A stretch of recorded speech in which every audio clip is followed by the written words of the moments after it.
So to follow up this McKinsey report on net zero opportunities for India, decarbonizing India, let's look at India's plans and commitments under COP27, which is an extension of the efforts that have been going on, which started, of course, with the revised nationally determined contributions, updated contributions that were submitted in August 2022. So it remains committed to the global agreement, Paris Agreement, while also worrying about its economic growth, but take a long-term strategy on low emission development.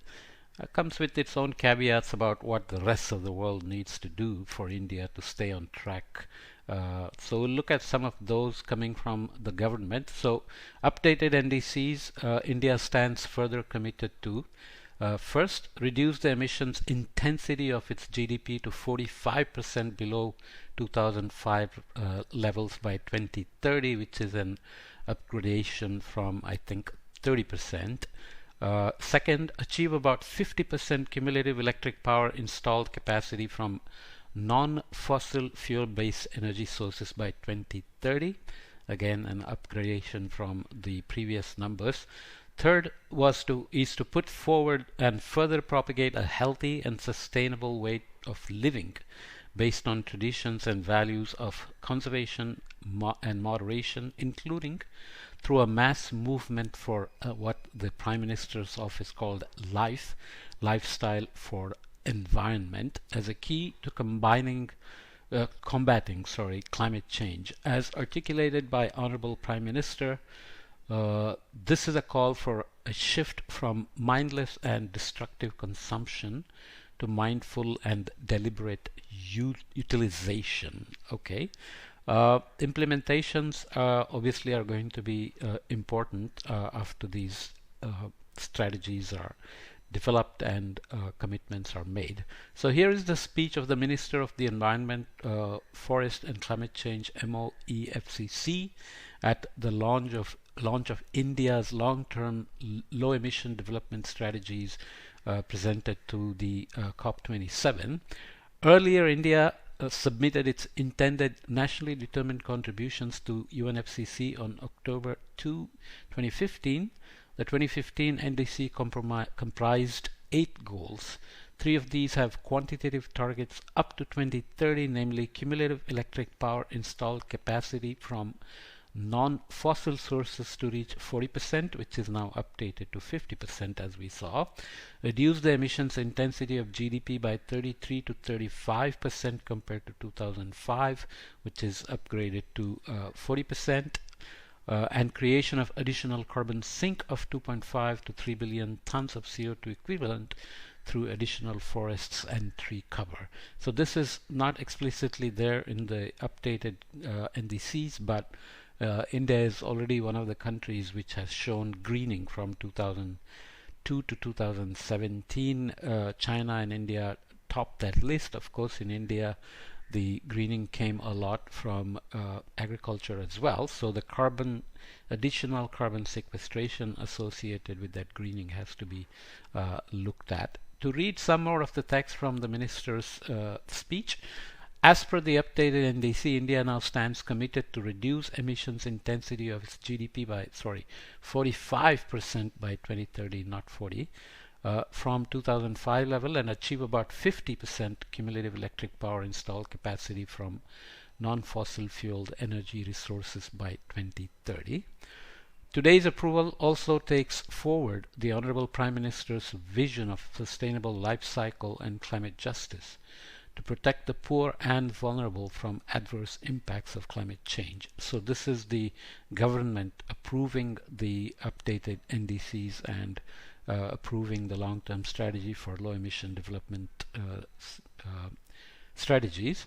The updated NDC reads, to put forward and further propagate a healthy and sustainable way of living based on traditions and values of conservation and moderation, including through a mass movement for lifestyle for environment, which we already read, as a key to combating climate change. The decision on enhanced NDCs demonstrates India's commitment at the highest level for decoupling of economic growth from greenhouse gases. So India wants to stay on its 6 to 10% economic growth goals, but without going deeper and deeper into enhanced greenhouse gas emissions. There are details about where the energy will come from and how much of the renewable energies are going to result in actual bending of the curve in terms of the emissions, and whether those remain consistent with the 1.5 or 2 degrees C warming targets, and so on and so forth. But here are the main points of the long-term strategy for low emission development. To put forward and further propagate a healthy and sustainable way of living based on traditions and values of conservation and moderation, including through a mass movement for lifestyle for environment as a key to combating climate change. This is updated. I'm reading these again and again just to re-emphasize that the government puts this out in multiple pieces.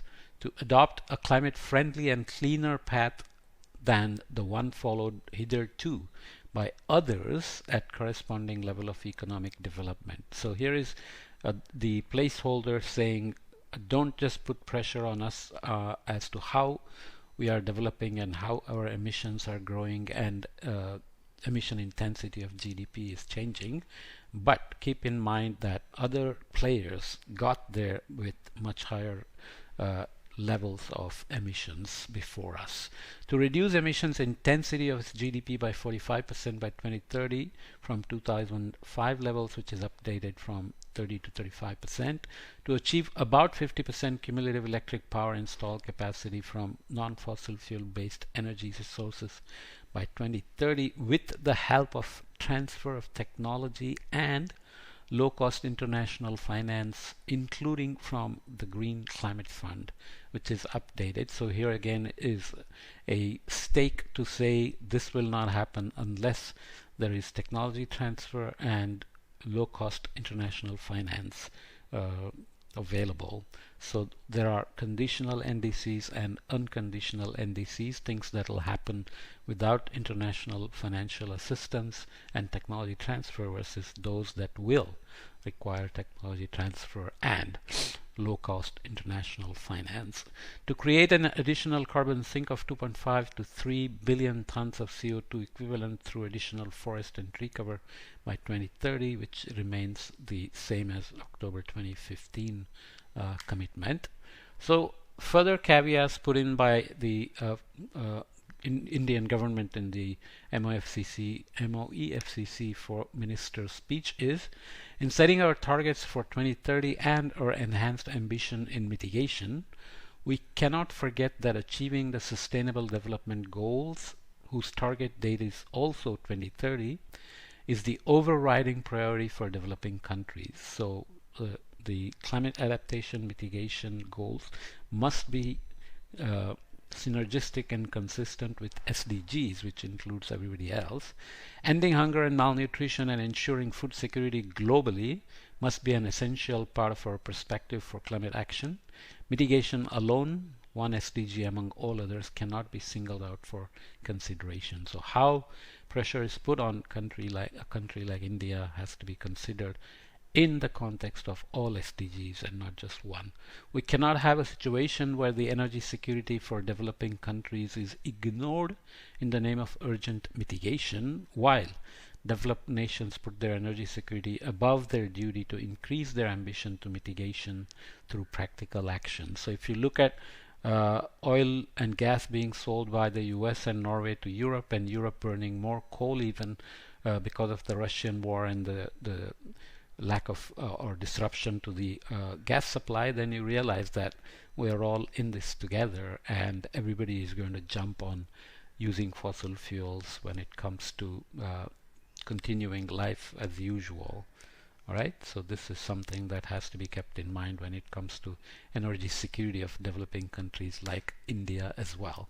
And of course there is the climate action tracker, which is tracking continuously how countries are doing in their overall rating in terms of climate action and climate commitments to the various goals of 1.5 degrees C, with fair share considerations where developing countries which have not historically contributed to cumulative emissions are given room to maintain their trajectories differently from the rich ones which have contributed, and also 1.5 degree C model domestic pathways.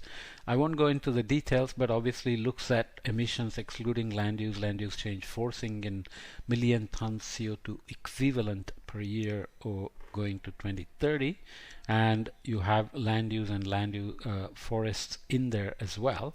So there is the historical trajectory overall, and here we are with the dip for COVID, and then we are headed into these various projections and expected to exceed 2021 emissions in 2022 and so on. So there are internationally supported targets where we are critically insufficient for the 4 degree C plus world. Then policies and action will bring us to the edge of being less than critically insufficient. Fair share 1.5 degree C will bring us here in terms of emissions as well, and model domestic pathways. But based on fair share, these numbers change a little bit, so we go into policy and action and fair share targets being insufficient for a less than 3 degree C world as opposed to the 4 degree C world, and fair share targets here, policies and action bringing us here. So you can track these things in various ways, and these criticisms are fair in terms of just tracking emissions, but they ignore the other factors like how countries like India can manage their energy securities, whether they can really keep their coal in the ground, for example, considering right now majority of the power in India still comes from coal. So by 2030, upping the renewables to 50% is going to be making it easier to burn less coal, but coal is still going to be a major player for India well into 2030s and 2040, for example.